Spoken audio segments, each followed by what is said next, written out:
The cab driver blocks the doors and threatens the woman, but he has no idea who her husband is.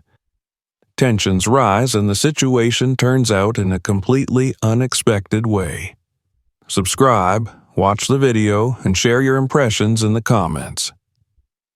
The evening city hummed with life. Streetlights flickered on, casting a pale yellow glow over the wet asphalt, and the distant buzz of traffic blended with the occasional chatter of pedestrians hurrying along the sidewalks.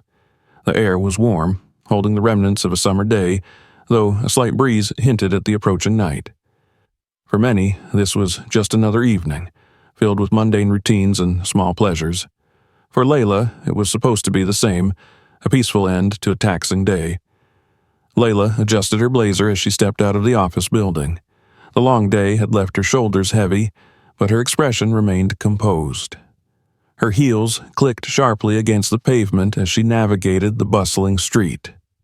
She was proud of her independence and the career she had built on her own terms.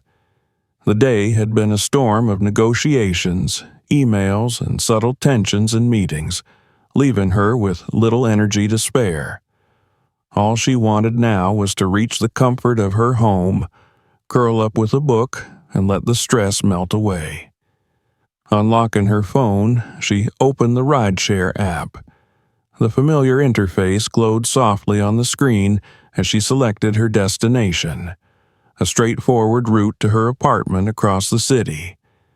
The estimated fare and time seemed reasonable, and she pressed the book button without hesitation. Within moments, a notification pinged. Her driver, Harry, was on the way. The car arrived sooner than expected, pulling up to the curb with a soft screech of brakes.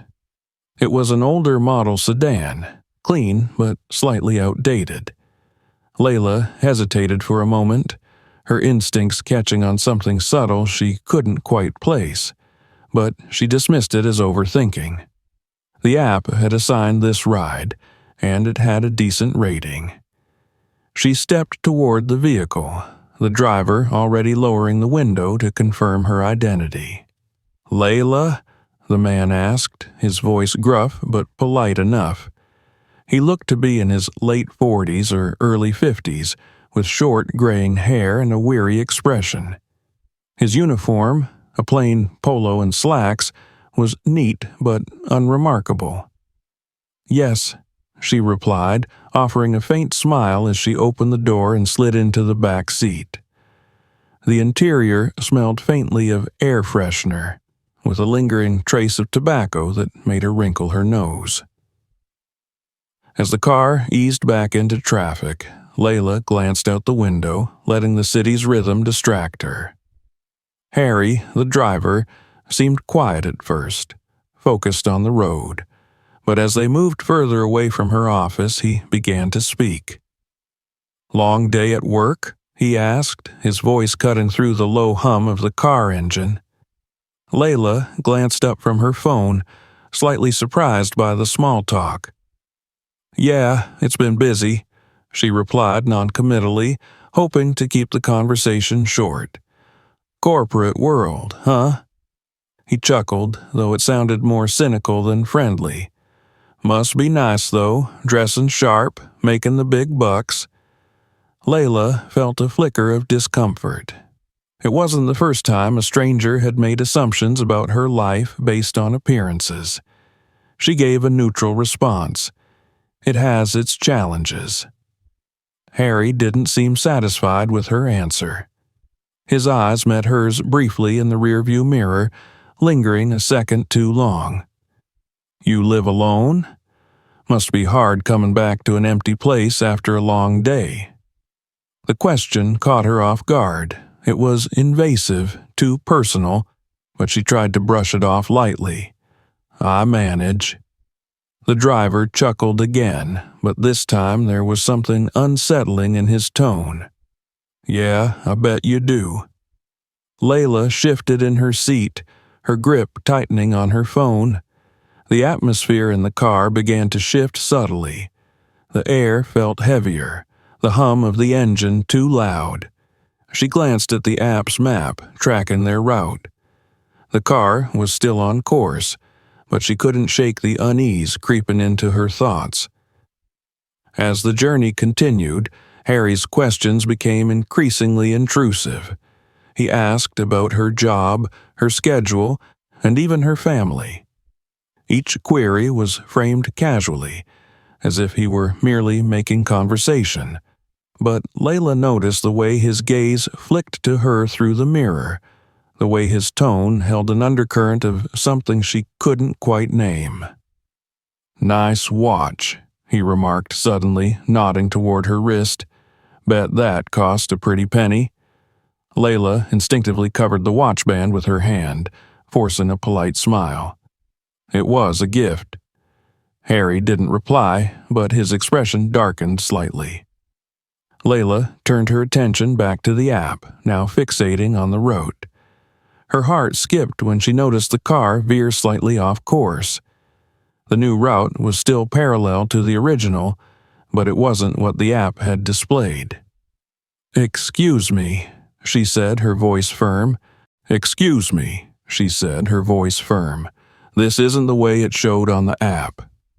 Harry's grip on the steering wheel tightened, his knuckles whitening. "Relax," he muttered. "Just avoiding some traffic. This way's faster."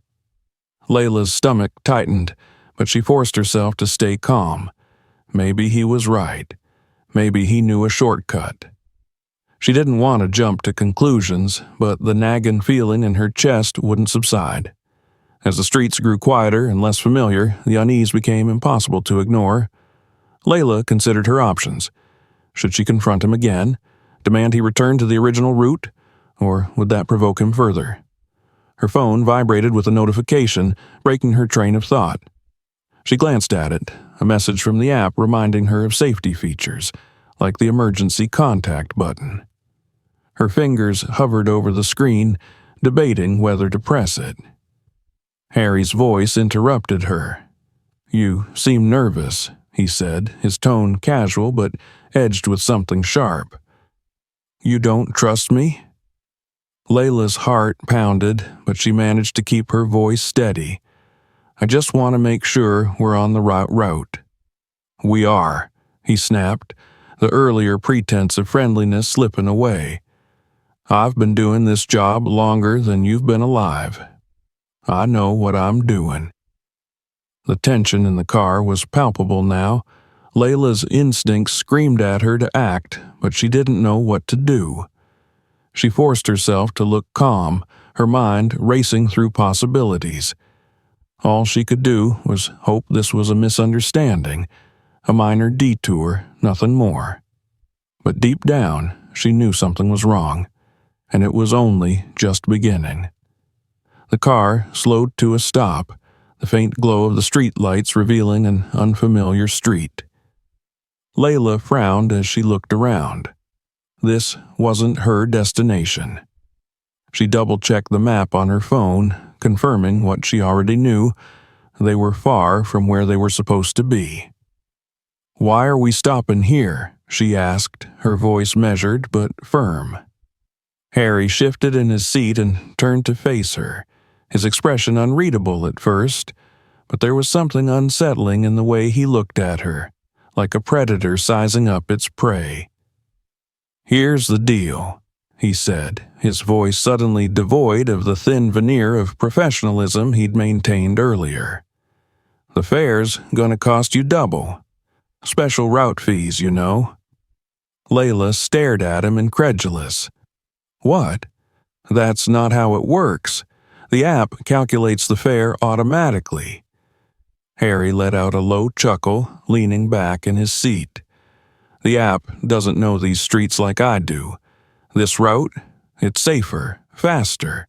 You're paying for my expertise." Her fingers tightened around her phone. "I'm not paying a cent more than what the app shows. If there's an issue, I'll contact customer support." The shift in Harry's demeanor was instantaneous. His face hardened, his lips curling into a sneer. "Customer support? You think they'll get here before I'm done with you?" The threat hung in the air, and for the first time, fear crept into Layla's chest. She tried to remain calm, her thoughts racing as she considered her options. "Listen," she said, her voice steady despite the pounding in her chest. "I don't want any trouble. Let's just go back to the original route, and I'll pay what I owe." Harry's laugh was cold and joyless. "Trouble? You think you can just talk your way out of this? People like you always think you're so smart, so entitled." Layla blinked, confused. "What do you mean, people like me?" His eyes met hers in the rearview mirror, and for a moment, she saw something dark and hateful in them. "Oh, come on," he spat. "Don't play dumb. You walk around like you own the world. Fancy job, nice clothes, expensive watch. You think that gives you the right to look down on people like me?" Layla was stunned. The aggression in his tone was unprovoked, his words dripping with resentment. She'd barely spoken to him during the ride, but somehow he'd formed this narrative in his head, and now it was spiraling out of control. "That's not," she began, but he cut her off. "Save it," he snapped. "You're all the same. Always trying to get something for nothing. Well, not this time." He reached over and pressed a button on the dashboard. With a chilling click, the doors locked. Layla's stomach dropped. She instinctively tried the handle, but it wouldn't budge. Panic clawed at her chest, but she forced herself to stay composed. "Unlock the doors," she demanded, her voice sharper now. "Let me out." Harry turned in his seat, fully facing her now. His smile was thin and menacing. "Not until we settle this. You owe me, and I'm not letting you go until I get what I'm owed." The small space of the car seemed to close in on her, the air thick with tension. Layla's pulse quickened as she tried to think. She could scream, but the street was deserted. There was no one around to hear her. "Look," she said, keeping her voice calm, "I'll pay what the app shows. That's fair. But if you keep me here, it's kidnapping. Do you really want to go down that road?" Harry's expression didn't waver. "Kidnapping?" he repeated mockingly. "You're sitting in my car. I'm just trying to get paid for my time. You call that kidnapping?" Layla's mind raced. She couldn't afford to let him see how scared she was. Fear would only embolden him. She needed to think clearly, to find a way out. She glanced at her phone. The emergency button in the app was her best option, but she'd need to act quickly. She adjusted her grip, angling the phone so he wouldn't see what she was doing. "What's the matter?" Harry taunted, his voice dripping with disdain. "Got nothing to say now?" Layla ignored him, focusing on her phone. Her thumb hovered over the emergency icon, but before she could press it, Harry lunged forward, grabbing the device from her hands. "Nice try," he growled, tossing the phone onto the front passenger seat. "But I'm not stupid." She felt a surge of helplessness, but it was quickly replaced by resolve. She wasn't going to let him win. Not like this. "Fine," she said, her voice steady despite the storm of emotions inside her. "What do you want?" Harry leaned back, his expression smug. "I told you, double the fare. Pay up, and I'll let you go." Layla's eyes narrowed. "And how do I know you'll keep your word?" He grinned, a toothy, unsettling smile. "You don't. But you don't have much of a choice, do you?" Her mind worked furiously, analyzing the situation. He was trying to intimidate her, to make her feel powerless. But she wasn't powerless. Not entirely. She still had her wits, and she intended to use them. Harry's eyes flicked to her watch again, and she noticed the way his gaze lingered. "That's a nice piece you've got there," he said. "Bet it's worth more than this ride." Layla crossed her arms, refusing to give him the satisfaction of a response. If he thought she'd cave easily, he was in for a surprise. The car was quiet for a moment, the tension crackling like static in the air. Layla's heart pounded, but her face remained impassive. She wasn't going to let him see her fear.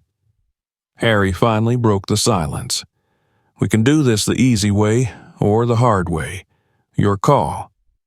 Layla met his gaze in the mirror, her eyes steely. "Then I guess it's going to be the hard way." The battle lines were drawn. The real fight was just beginning. The atmosphere inside the car had shifted from uneasy tension to outright hostility. Harry's smug grin only deepened the pit of dread in Layla's stomach. The air felt suffocating, every breath thick with fear and the sharp tang of her own adrenaline. The locked doors were a physical reminder of her entrapment, and the shadows outside offered no reprieve. The street was deserted, not a single passerby in sight. "Let me make this simple for you," Harry said, his voice low but filled with menace. "You pay what I'm asking, or things are going to get unpleasant." Layla clenched her fists, her nails digging into her palms. Her mind raced through her options, but each one felt riskier than the last. Running was impossible with the doors locked. Screaming seemed useless on such a quiet street. She needed a plan, something quick, something smart. "I don't have that kind of cash," she said, forcing her voice to sound steady. She wasn't lying. She rarely carried more than a small amount, relying instead on her cards and digital payments. "If you'll let me out, I can transfer it to you through the app." Harry's laugh was sharp, almost cruel. "Do I look stupid to you? You think I don't know you'll run straight to the cops the second you're out of this car?"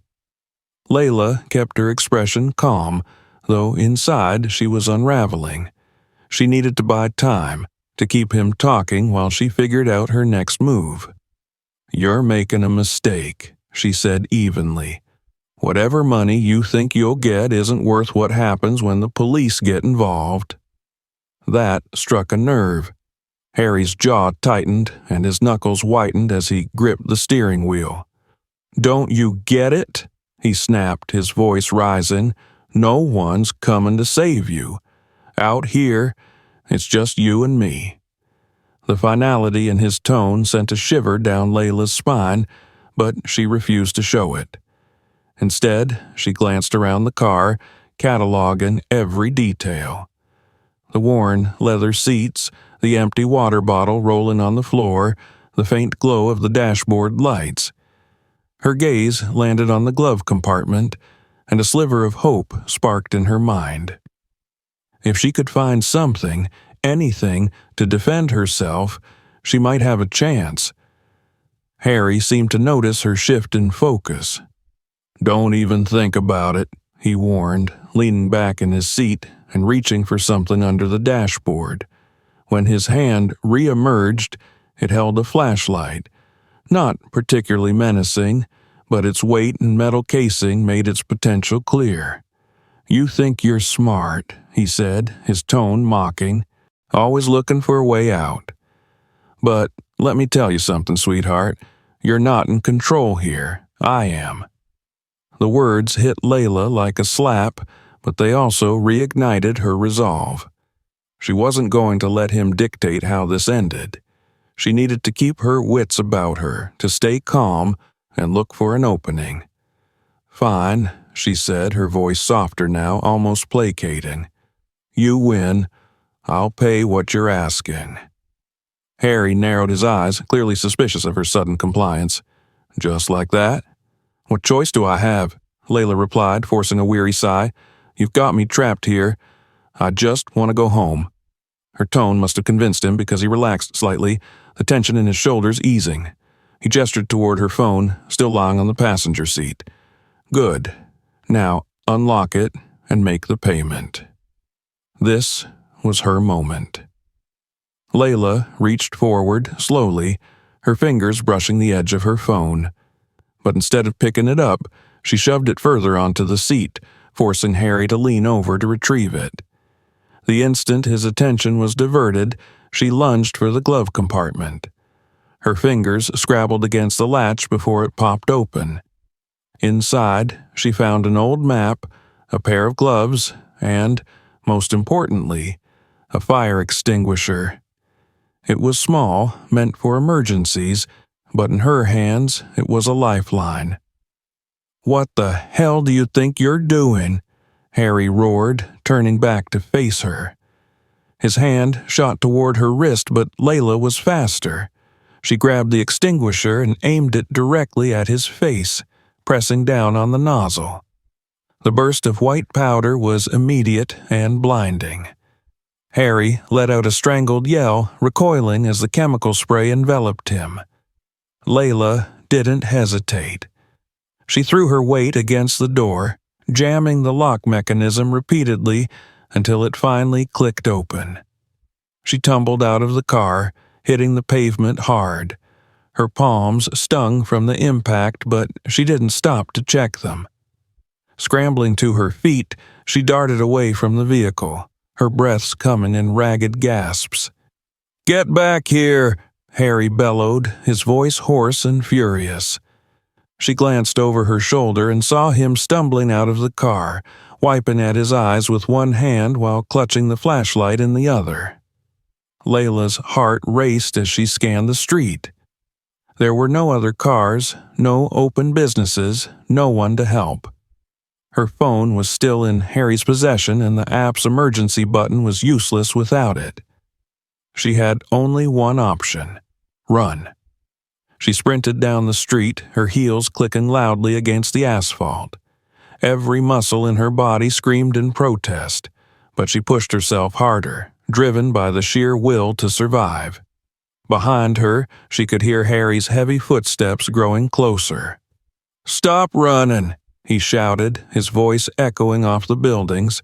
"You're only making this worse for yourself." Layla didn't reply. She didn't dare look back again. Her eyes were fixed on the faint glow of headlights in the distance.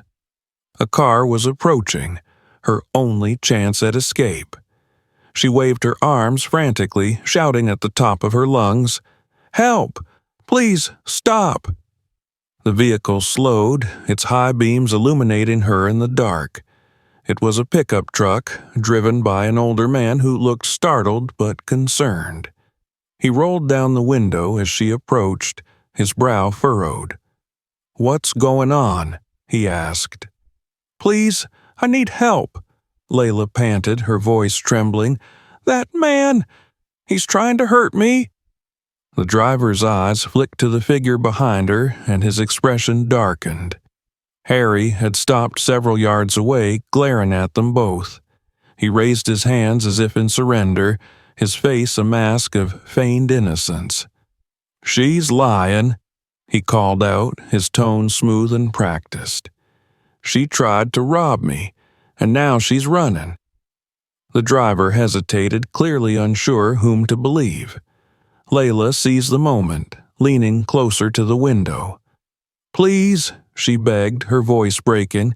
"He's dangerous. You have to call the police." The man nodded slowly, his hand moving toward his phone. But before he could make the call, Harry turned and bolted back toward his car. Layla watched as he jumped in, the engine roaring to life. In seconds, he was gone, disappearing down the street. Her legs gave out beneath her, and she sank to the ground, her chest heaving. The driver stepped out of the truck, his phone pressed to his ear. "It's going to be okay," he said gently, crouching beside her. "I'm calling the cops right now." For the first time that night, Layla allowed herself to believe him. But even as relief washed over her, a new determination took root. This wasn't over. Not yet. The police lights painted the street in pulsating shades of blue and red. Layla sat on the curb, her knees drawn close to her chest, trembling from the adrenaline still coursing through her veins. The pickup driver stood nearby, giving his account to an officer. She overheard snippets of their conversation. blocked the doors, chased her. Dangerous man. She wasn't listening fully. Her thoughts were elsewhere. Harry was still out there, and her phone, her lifeline, was in his possession. That fact alone made her feel vulnerable, exposed. She clenched her fists, trying to steady her breathing. The officer who had been speaking to her earlier approached again, a kind but firm expression on her face. "Miss Malik," the officer said gently, crouching beside her. "We'll circulate his description and the car's details immediately. We've already put out an alert. Are you sure you're okay?" Layla nodded, though she wasn't sure if she believed it herself. "He has my phone," she said, her voice steadier now. "My entire life is on there, my contacts, my address." The officer nodded. "We'll do everything we can to recover it. For now, we'll escort you home." Layla hesitated. Home? The one place where she should feel safe now felt like a liability. What if Harry came looking for her? What if he already knew where she lived? "No," she said abruptly, standing. "I can't go home. Not until you find him." The officer exchanged a glance with her partner, who stood by the squad car. "Is there someone you can stay with? Family? A friend?" Layla swallowed hard, her mind flickering to the one person she trusted completely. "My husband, James. He's a captain with the precinct." The officer's expression softened. "Good. Let's take you to him." As the squad car pulled away, Layla kept her gaze fixed on the passing streets, her mind racing. Harry's face, his hateful sneer, replayed in her thoughts like a broken record. She clenched her jaw, forcing herself to stay focused. She couldn't let fear paralyze her. She had to think, to plan. When they arrived at the precinct, James was already waiting. His tall, imposing figure radiated calm authority, but the moment his eyes met Layla's, his stoic expression cracked. He crossed the room in quick strides, pulling her into a protective embrace. "Layla," he said, his voice heavy with worry. "Are you hurt?" "I'm okay," she managed, her voice muffled against his chest. "But he's still out there." James pulled back, his sharp eyes scanning her face. "I'll take care of it," he said firmly. "You're safe now." Layla wanted to believe him, but safety felt like a distant concept. "James," she said, gripping his arm, "this isn't just about me. That man, he's done this before. I could see it in the way he acted. He knew exactly what he was doing." James's jaw tightened. "Then we'll make sure it's the last time." The precinct buzzed with activity as James mobilized his team. Layla sat in his office sipping a cup of lukewarm tea one of the officers had brought her. She watched through the glass as James barked orders, his usual calm replaced by a fiery determination.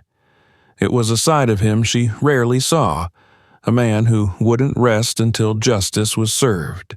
But Layla couldn't just sit and wait. She wasn't the type to be a passive observer.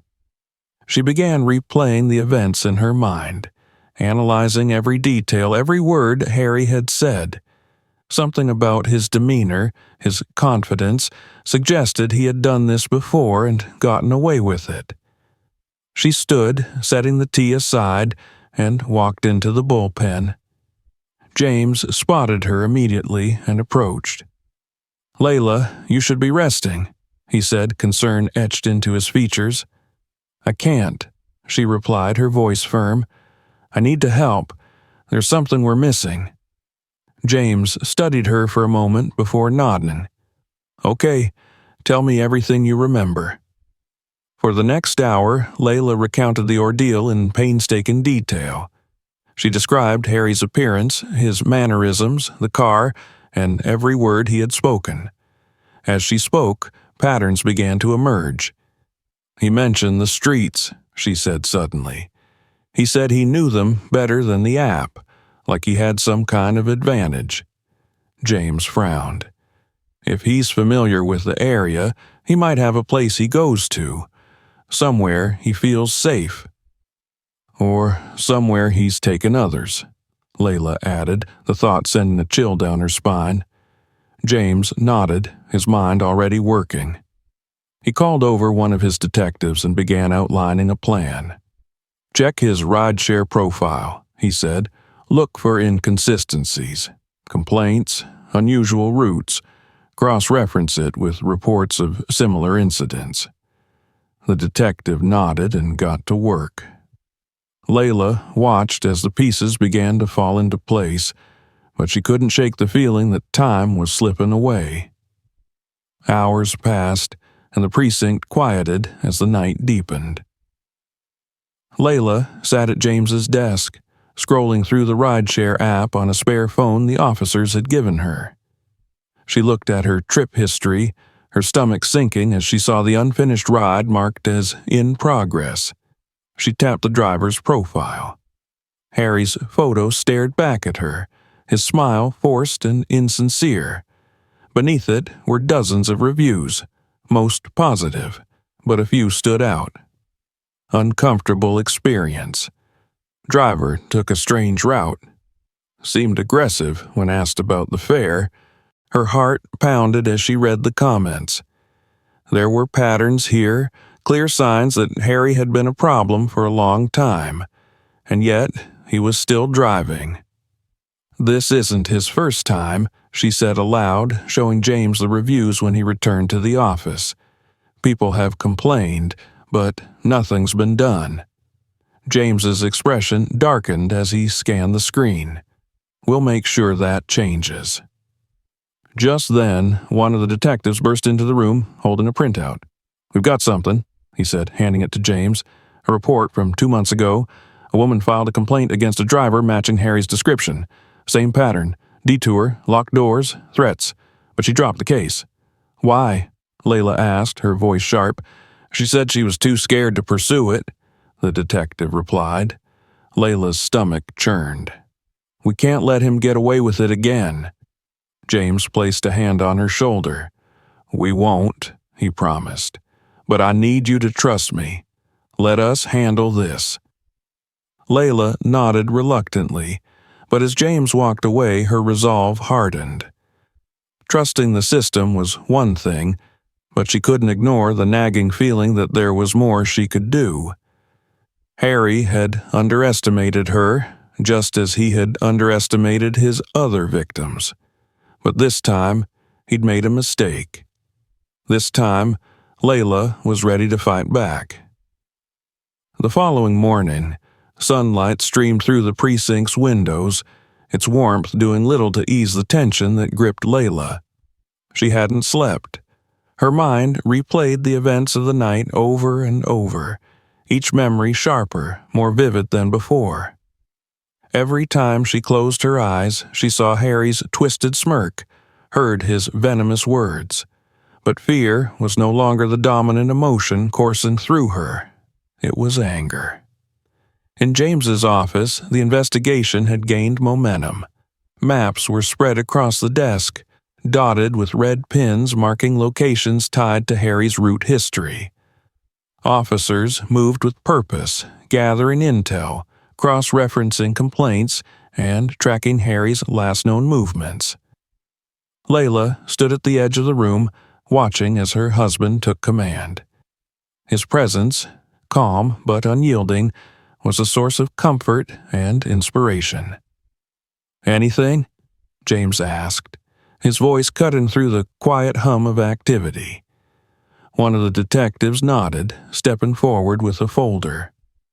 We managed to track his vehicle through traffic cameras. He drove west after abandoning the scene last night. There's a cluster of unregistered warehouses in that area. It's possible he's hiding there. James studied the map, his fingers tracing the highlighted path. What about his history? Did we find any connections to those locations? The detective flipped through the folder, pulling out a sheet. He used to work as a delivery driver years ago. The warehouses were a part of his route. If he's familiar with the area, It could explain why he took her there. Layla stepped forward, her voice cutting through the conversation. He didn't just take me there by chance. He's done this before. He was too confident, too rehearsed. James looked at her, his expression firm. We've already connected him to a few similar complaints, but none of the victims pressed charges. That's why he's still out there, Layla said bitterly, because no one held him accountable. James nodded, his eyes locking with hers. That ends today. As the investigation pressed on, Layla couldn't sit idle. Her phone was still in Harry's possession, and she couldn't shake the thought of him going through it, learning more about her life. She'd already changed her passwords and locked her accounts, but the violation felt personal, invasive. She needed to act. She approached one of the officers handling the digital side of the case. "Is there any way to track my phone?" she asked, her tone urgent. "It could lead us straight to him." The officer hesitated. "If the phone's turned on and connected to a network, we can trace it. But if he's disabled it or put it in airplane mode, it won't work." "Try anyway," Layla pressed. "Please." The officer nodded and began typing. Layla's heart pounded as she watched the screen. Minutes stretched into what felt like hours before he finally spoke. "We've got a signal," he said. "It's weak, but it's coming from one of the warehouses west of the city." James joined them, his attention snapping to the officer. "Confirm the location and send it to the team. We're moving now." The ride to the warehouses was tense. Layla sat in the back of a police SUV, flanked by two officers. James was in another vehicle ahead, leading the charge. The streets blurred past her as they sped toward the coordinates, each passing second tightening the knot in her stomach. "You don't have to be here," one of the officers said, glancing at her. "It's dangerous." "I do," Layla replied firmly. "This isn't just about me. It's about making sure he never does this to anyone else." The officer nodded, respecting her determination but still wary of the risks. The convoy of police vehicles arrived at the warehouse district, their presence disrupting the eerie silence of the abandoned area. The warehouses stood like hulking giants, their rusted metal walls and shattered windows bearing the scars of neglect. Officers fanned out, weapons drawn, as they began to sweep the area. Layla stayed behind with a smaller group, her pulse racing as she watched the officers move with precision. She wanted to be out there, to confront Harry herself, but she knew better than to jeopardize the operation. Minutes ticked by, each one stretching unbearably. Then a shout broke the silence. "We've got movement!" Layla's heart leapt as she saw officers converge on one of the warehouses. The door creaked open, and a figure emerged. It was Harry. He looked different now, stripped of the bravado he'd displayed the night before.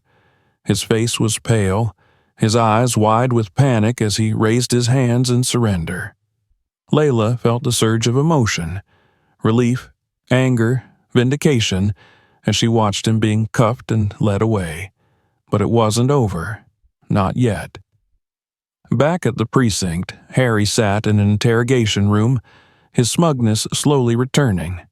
He leaned back in the chair, his expression defiant as James questioned him. "I didn't do anything wrong," Harry said, his voice dripping with arrogance. "She's just another stuck-up—" "Stop," James interrupted, his voice cold. "We've got enough evidence to put you away. The phone, the complaints, the footage, you're done." Harry's grin faltered, but he quickly recovered. "You think anyone's going to care? No one pressed charges before. They were too scared. She will be too." James leaned in, his voice low and deadly. "You don't know my wife." Layla watched through the observation window, her hands trembling as she listened. Hearing Harry's words brought back every moment of fear she'd felt, but they also fueled her determination. This wasn't just about justice. It was about reclaiming her power. When James exited the room, he found her waiting. "It's up to the system now," he said, his tone apologetic but firm. "We've done everything we can." "No," Layla replied, her voice steady. "There's more to do. He's been getting away with this because no one speaks out. I'm not going to be silent." James studied her for a moment, pride and concern mingling in his eyes. "Are you sure?" "I've never been more sure," she said. "This ends here." The courtroom was silent, save for the shuffle of papers and the occasional murmur from the audience. Layla sat at the plaintiff's table, her hands folded tightly in her lap. Her husband, James, was beside her, his presence a source of quiet strength. Across the room, Harry sat with his lawyer, his demeanor oscillating between defiance and unease. The trial had drawn attention, not just because of the details of Layla's case, but because of the broader implications.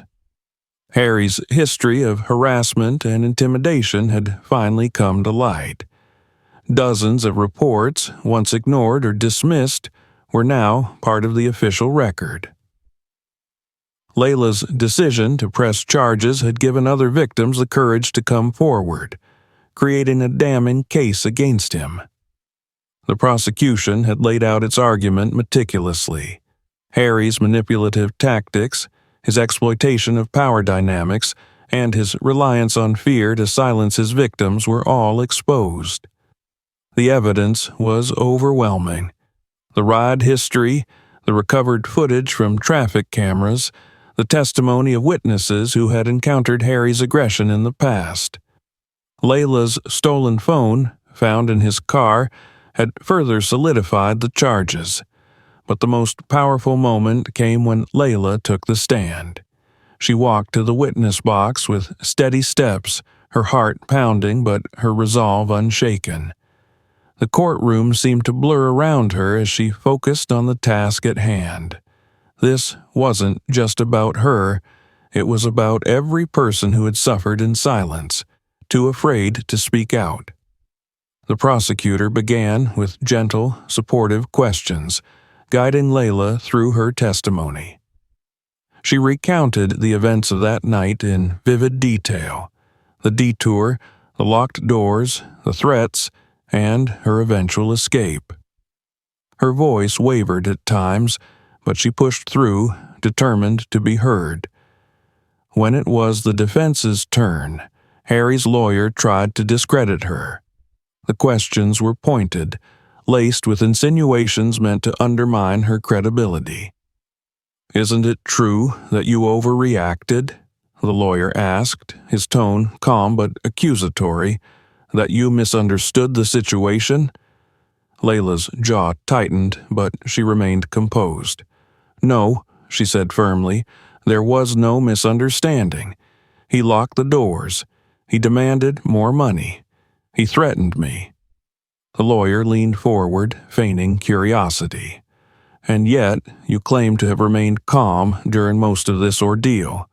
Doesn't that seem unusual?" "I stayed calm because I had to," Layla replied, her voice rising slightly. "But that doesn't mean I wasn't terrified." The lawyer smirked, as if he had caught her in a lie. Terrified, yet capable of fighting back? "Isn't it possible that you provoked him?" Layla stared at him, her anger simmering beneath the surface. "I defended myself," she said, "because no one else was there to do it." Her words hung in the air, silencing the courtroom. When her testimony concluded, Layla returned to her seat, her hands trembling slightly. James reached over, squeezing her hand in reassurance. She exhaled deeply, grateful for his support, but still nervous about the outcome. The trial wasn't just about her, it was a test of the system, a chance to prove that justice could prevail. The closing arguments were impassioned. The prosecutor emphasized Harry's pattern of behavior, his deliberate targeting of vulnerable individuals, and his brazen disregard for the law. The defense tried to paint Harry as a victim of circumstance, a man pushed to desperation by a difficult life. But the jury's expressions suggested skepticism. When the judge dismissed the court for deliberation, Layla felt a mix of relief and apprehension. The waiting was agonizing, every second stretching into eternity. She paced the hallway outside the courtroom, her thoughts a whirlwind of hope and doubt. James joined her, his presence grounding her. "Whatever happens," he said quietly, "you did everything you could. You were brave." She nodded, though the weight of the moment still pressed heavily on her. "I just want him to be held accountable," she said, "not just for me, but for everyone he hurt." Hours later, the jury returned. The room fell silent as the foreperson stood, holding the verdict in her hands. Layla held her breath, her heart pounding so loudly she thought everyone in the room could hear it. The foreperson spoke clearly, her voice steady. "On the charges of unlawful imprisonment, extortion, and harassment, we find the defendant, Harry Collins, guilty." The words hit Layla like a wave, washing over her in a rush of relief and vindication. She exhaled sharply, tears springing to her eyes as the weight of the past few weeks finally lifted. James squeezed her hand again, his expression a mixture of pride and gratitude. Harry's reaction was a mix of disbelief and fury. He shouted something unintelligible as the bailiffs moved to restrain him, but Layla barely registered it. Her focus was on the verdict, on the knowledge that justice had finally been served. In the days that followed, Layla's story spread. News outlets covered the trial, focusing not just on Harry's crimes, but on the broader issue of accountability within the rideshare industry. Layla agreed to a few interviews, sharing her experience in the hopes of inspiring others to come forward. Her story resonated. Messages poured in from people who had faced similar situations, thanking her for her courage and sharing their own experiences. Layla read each one, her resolve strengthening with every word. But she didn't stop there. With James's support, she began working on an initiative to improve safety measures within the rideshare industry. She pushed for stricter background checks, more robust reporting systems, and better support for victims of harassment and assault. The initiative gained traction, attracting the attention of policymakers and advocacy groups. Layla's determination to turn her pain into progress became a beacon for others, a reminder that even in the face of darkness, change was possible. One evening, as she sat on the couch with James, Layla reflected on the journey she had taken. The fear and anger that had once consumed her had transformed into something powerful, something that could make a difference. "You know," she said softly, "if I could go back and change that night, make it so it never happened, I'm not sure I would." James looked at her surprised. "Why?" "Because it brought me here," she said, "to this moment, to this fight. And if it means helping others, then maybe it was worth it." James nodded, his expression thoughtful. "You're incredible, you know that." Layla smiled, resting her head on his shoulder. For the first time in weeks, she felt a sense of peace. Harry was behind bars, and while the scars of that night might never fully fade, they had shaped her into someone stronger. And she knew, deep down, that her fight for justice was only just beginning. If you liked this story, support the channel. Subscribe so you don't miss new videos. Share this video with your friends so that they too can recognize this story. And don't forget to check out the channel for other equally interesting stories. Thanks for watching.